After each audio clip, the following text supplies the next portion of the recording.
नमस्कार, मैं हूं हिताशा और आज हम मौजूद हैं वर्ल्ड फूड इंडिया में, जो कि हो रहा है भारत मंडपम में। इस एग्जीबिशन को ऑर्गेनाइज किया है Ministry of Food Processing Industries ने। Think about your product range. Yeah, we are a 90-year-old company. We started from Khari Babri, which is the wholesale Asia's biggest wholesale spices. Then after that, we graduated into different branches. So we have got three verticals.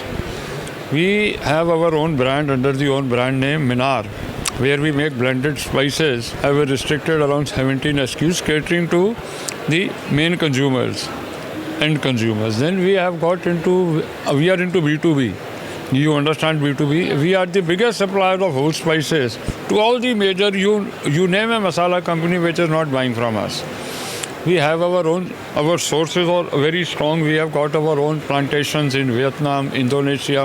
We are sourcing from Guatemala and all that. From where? And we say consistency, quality, service is our hallmark, and we are a real value for money, what you call as a company. And then third is we are also we deal in dry fruits also. So we have entire range of dry fruits. So we have got three verticals: dry fruit, spices, whole spices and blended spices, all under the brand name Minar, and dry fruits under the brand name DET.